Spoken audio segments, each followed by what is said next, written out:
So today we're going to talk a little bit about, I'm going to take you through a little bit of a journey on, for me, cost is important. So we're going to talk about the cost, we're going to talk about the cost of thermoform, the traditional way of us doing it. We're not going to get into the environmental cost, we're just going to talk about the actual price cost. Then what I did was I took that research that I have done and published with Dr. Khosravi and Dr. Sinha, and we applied it to this direct print model. So we can look at what the cost on that looks like. That'll take about the first 20-25 minutes. Then we're going to look at the workflow that I use in my office to take models from scan, turning atoms into bits, taking that, manipulating it, and turning it into a direct aligner, into a direct retainer without having some of the mess that we have in the lab.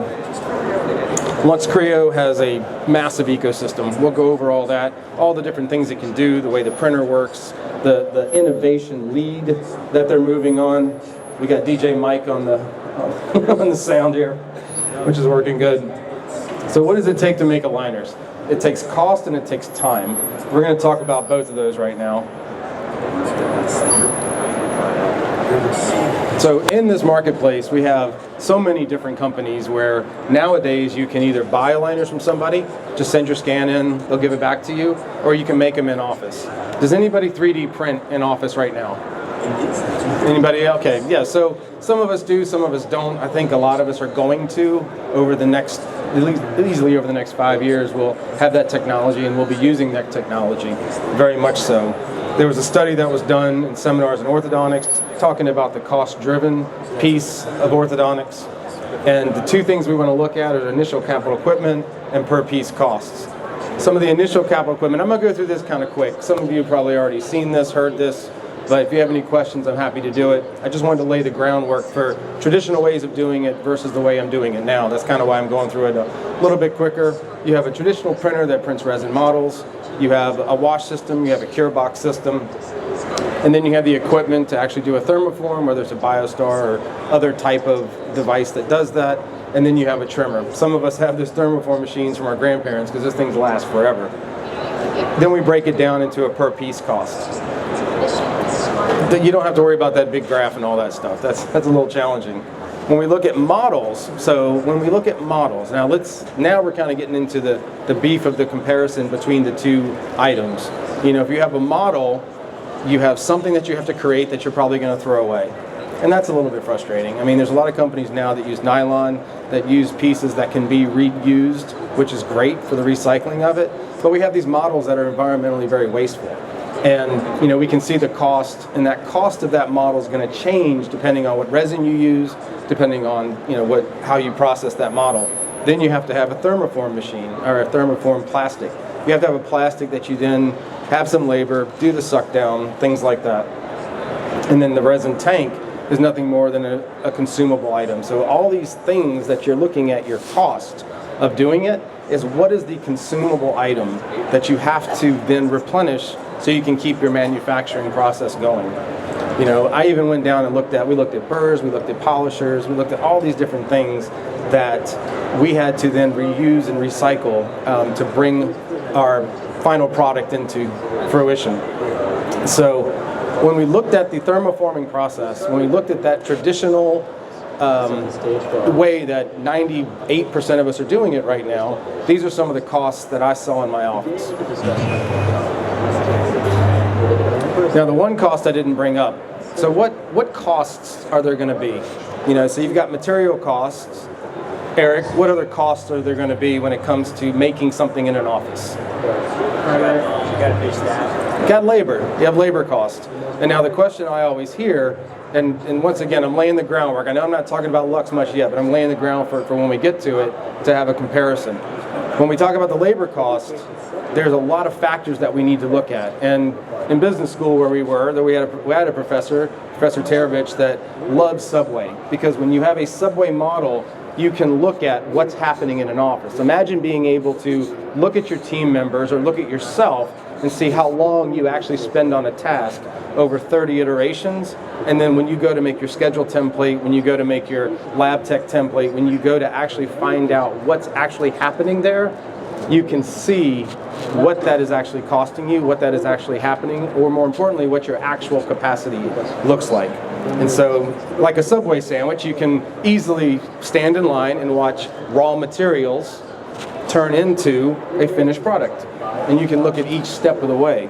Well, same thing happens when we're looking at making thermoform aligners, except these steps themselves are a little more separated. There's a little bit, you do something, then you go do something else, you come back, do something, and go away. And so we had to figure out a way to find out how much time is each person using in this process to be able to understand the consumption of that person's time. And so we found out in our office that it took about 9.5 minutes over that period of time for somebody's hands to be working on something to create that final product of an aligner. That's going to be important because when we look at the direct print, we get rid of a lot of steps, and we'll go over that in a moment. And so, of course, we have costs. Back to the cost piece, you have the $24.44, which is not always, if you pay somebody $21 an hour, you have to scale up to what they're actually making, what you're actually paying that person based on all the inputs that are there. And then you have system yield. God forbid if you ever have I know one university that had an issue with their 3D printer, but sometimes things happen to printers and there's a yield and things like that where you don't necessarily get to have everything print and go the way it's supposed to. So all in all, in my office, based on those inputs that we just went over, it costs about $15.87 to make one tray. Whether it's an aligner or retainer, it's an actual final product of a tray. So that's the part that I was looking at. So all that I just talked about, to me, that was my benchmark. And the question was, if I'm going to use a newer technology, if I'm going to use something else, where's the benefit going to be? Is it going to be labor? Is it going to be time? Is it going to be throughput? Is it going to be just an ooh-wow factor? Because in this world of technology, and I mean, look around, everything's software as a service, everything is, technology, everything is hopefully, the way we're looking at it, more of a patient-centric piece that we're trying to develop. And the days of, getting a couple bags of alginate, a few metal trays, and some brackets and bands, that's not how most people are going to start their practice these days. They're going to look at what's happening in the marketplace. They're going to look at what's needed for their patients. They're going to look at what they want to do, and they want a return on that. That's to me is the biggest question right now when you're trying to buy something for a practice, when you're trying to look around the marketplace and see what to use. If you're not seeing some sort of emotional, financial, team member emotions, something that is giving you some sort of return on that, I feel like I just bought a toy. And that's okay. Sometimes it is fun to buy toys, but let's call it what it is. So that's the litmus test I would recommend to anybody looking at buying things in this marketplace and how you're going to use it and how it's going to help create some improvement. So for me, starting with this process that I felt was very important to never take an alginate impression again 8 years ago, I had to do something. And right now, this was my competing interest. So that's what I wanted to pressure test and take a look at and see, is this new software, is this new Class 2 FDA approved appliance, is this going to be something that furthers what I can do? And one, am I going to have to pay more for it in the long haul? Or is it actually going to be something that I think is innovative and good for patients and has a great team that helps, and also get a benefit from it? So that's what I wanted to dig down into. You can see in that cost I didn't put doctor time. That's because doctor time when you work on aligners is typically, your choice. You can send everything out and spend almost no time on it, or you can play around with it, geek out a little bit, and spend a lot of time on it. It's kind of your choice a lot of times when it comes to aligners. So that's why I don't put that in when it comes to cost. So major operational factors, turnaround time and lab capacity. You can have, with the software I use, I can have a tray ready that afternoon, later that morning. I can have it ready in 7 days if I send it out. And so the turnaround time is a big factor on if you're going to do digital in office or if you're going to send it out and have it come back in. Once again, as the business owner, as the orthodontist, you are in charge of that decision.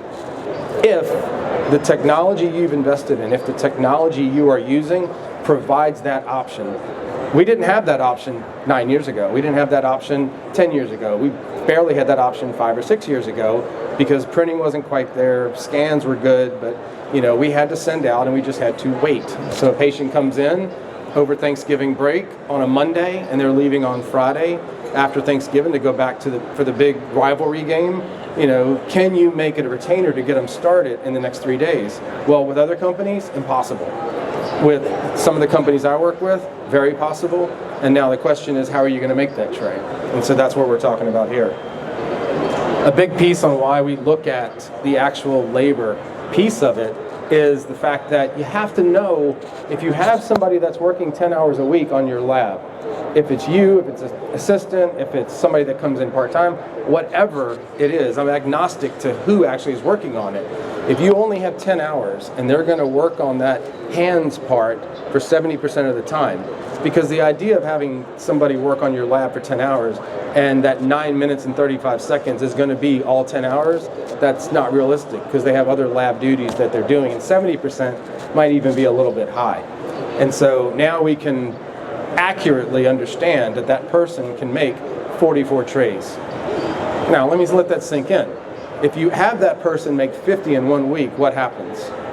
Two things. One, you might pay overtime, or you know what, they're not that busy anyway, they can make 6 more. Well, if that's true, then they really didn't have 10 hours of time. Or if they really have 8 and you're asking them to work 10, you may not pay overtime, but what are you going to pay for?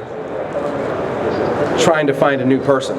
And so, that to me is one of the important parts to understand is if you are stressing your system, just like if you run a car at 8,000 RPM for an hour, you're probably not going to have a car very long. If you run an assistant or you run a team member really hot for a long time, they're probably going to get burned out and leave. And so those are some of the costs that we want to look at when it comes to labor.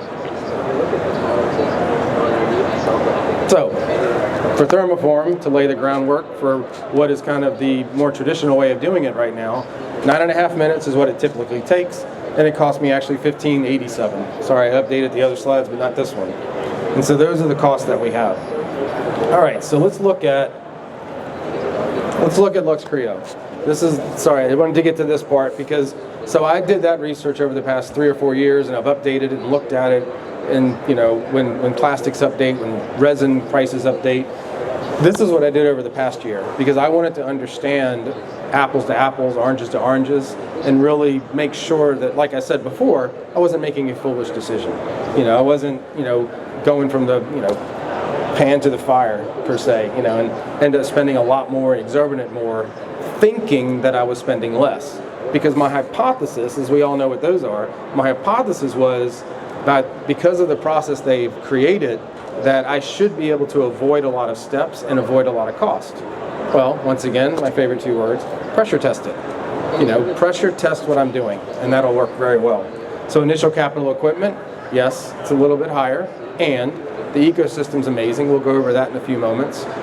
And the actual printer itself, the amount of innovation that they have. Now, just a quick aside, why did I go with something like this versus other resins in the marketplace that are available?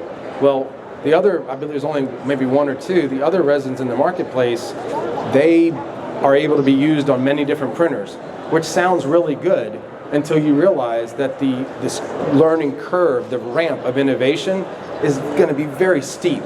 And so if I have a resin that can be used on 10 different printers and something goes wrong, and I have to change the resin, I have to change the chemistry, how do I know to change it on 10 different machines? To me, that sounded like a huge bottleneck that would hold up a lot of innovation. Whereas these guys, they had one ecosystem, one set of equipment, just fantastic. So to me, that was one of the reasons why I went with this company last year when I met them and learned more about it. Initial capital equipment, I don't need a thermoformer anymore. I mean, I'm not to the point where I'm doing it 100% yet because we're still working on a lot of innovations, but I'm getting close, and that's kind of nice to not have that step to do that. So we still need a lab drill, and the lab drill is just to lightly polish things. We'll see a video on that in a few moments. The per piece costs, the models are gone, the plastics are gone, the actual like thermoform. I try cheaper plastics. If you go out in the marketplace and you look for Tagless, Atmos, Essex, Great Lakes, all these different companies, I tried all of them. I thought I would never spend $4 for a piece of plastic, but Zendura really was the best when it came to actually moving teeth and making in-house aligners. I mean, I've been doing in-house aligners for 8 years. I started doing it because Smile Direct Club came along. And I realized very quickly that the competitors in the marketplace that were offering me aligners at their price point to make 4 or 5 aligners for the mild cases where I could actually compete at the time. I didn't know the company would go out of business, but at the time it was a little bit scary. Scary in a way that creates an opportunity for you to innovate. A little bit of fear is not necessarily a bad thing. Paralyzed by fear is the challenge. So resin tanks, you don't have to worry about that. Essentially, you've got just a couple inputs. You've got the plastics that you use, and you've got the resin membrane. The membranes themselves can go for many liters of resin, so per model, it's a very small cost. And what I had to do is I looked at 200 of the aligners that I printed. And what I could do is see on the pad when you'd use the software, the Lux Design software, which will show, and Raj has a really good demo coming up on really a deep dive into the softwares and the materials. And I could see exactly how many milliliters of resin were going to be used to do that print job. So after looking at that and dividing by like if I had 10 on there and it was 34 milliliters, I knew it was 3.4 milliliters per aligner with the supports. Then I added a 10% fudge because there's always stuff dripping off. We never use all the resin in the tank. Stuff goes off in the IPA. So I added about a 10% fudge, and that's where I got this 167. And so essentially per liter of this resin, this DCA resin, I can get 167 aligners / retainers out of that in my patient population. If you're in an area where people have very large jaws, you might get 150. If you're in an area where you do a lot more smaller kids, things like that, you might get 180. But in my office, with the research I did, that was the number I got. So dividing that into the cost per liter. And now the cost per liter is not the list price. Anytime you're doing this in your offices, you really want to take into account everything that's there, the shipping, the taxes, because those are dollars that are actually leaving. So if you're going to do something like this, if you're going to run experiments, cost function experiments to find out and truly understand, because as a profession, I do believe we are going to have some pricing pressures on us from what's happening in the marketplace. We still have a tremendous amount of margin to play with in our service business. And getting down to those, sharpening that pencil a little bit means really taking that kind of seriously on what's going on, being more critical of what you're using there. Per piece cost, I don't have to cut the tray out anymore, so I don't need that little burr. And we just use a little polish that works really well. It works, and then the packaging. Packaging's the same. We have little baggies, straighten up aligners. We have a little white piece that you can write 1 of 2, 1 of 5, 2 of 5, however you want to do it, or just check retainers. So that's the packaging that we have. So you can see a lot of stuff kind of disappears, which that was our hypothesis. By using this process, there were going to be expenses that dropped off, which was good. Aligner creation flow. This is what we talked about with the subway example, seeing what the steps are and what do we have to do. Well, Lux Design's easy. I have a shell that comes out of my scanner. I use the Shining scanner. I drop it right into Lux Design. We make the tray, and then we send it to LuxFlow, and then it's printed. So that process is really simple. Just about as simple as the other ones, which really makes it easy. The model post process is where we really start to pick up a lot of time, because with these retainers, with these aligners, they come out like this. They're ready. And they're working on it now to where now sometimes we have to give it a little cut right here and then just peel it off. It's to the point where you'll be able to use your finger and just peel it right off. And then you have little nubs, just small little basic nubs right on the edge of the aligner, and you just kind of polish it off and you're done. We'll show a video on that here in a moment. And so we went from 9.5 minutes per tray down to about 6 minutes and 41 seconds. That's a pretty big adjustment when it comes to labor time. And what does that do for our cost? Well, of course the cost goes down a little bit, but what does that do to our throughput? Our throughput changes, which actually helps us create more inside the office. It helps us create so much more results for our patients, things of that nature. So what you're seeing here is essentially how we just bring the information in when we start that.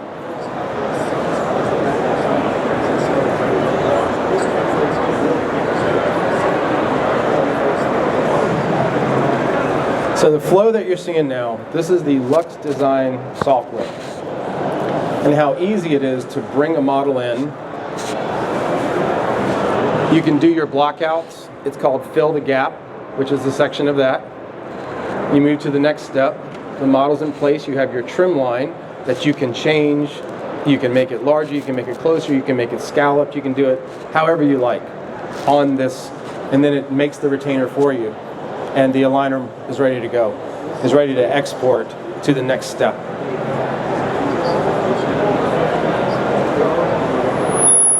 You can see here the example of exporting it.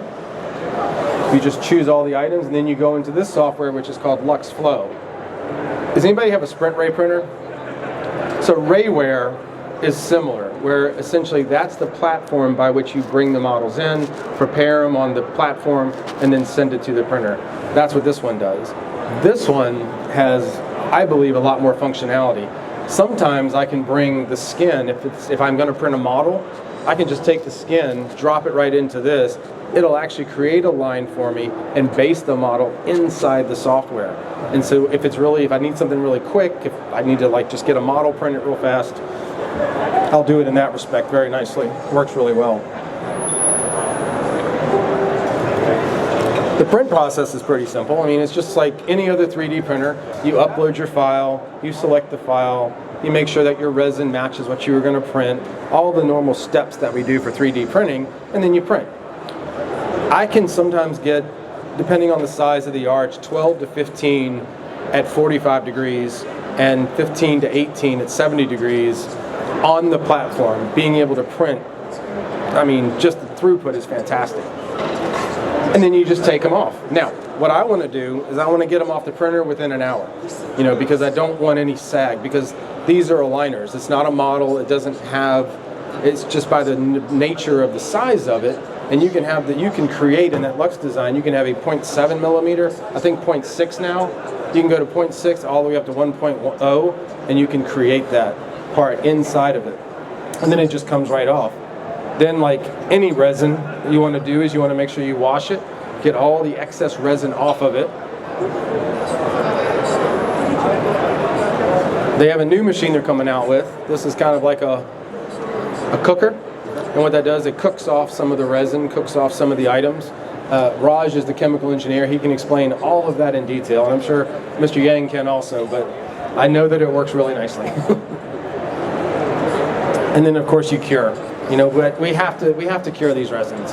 I mean, I talked about that yesterday. You have to cure a model because you're doing a thermoform on it. This is going in the mouth. So I would not shortcut that. I wouldn't, nothing. I mean, whatever they say do, I would definitely do. Because the last thing I want is some sort of dermatological issue or mucosal issue with the patient based on me making a shortcut. So those are pretty important things I think are important in all this technology that we're doing.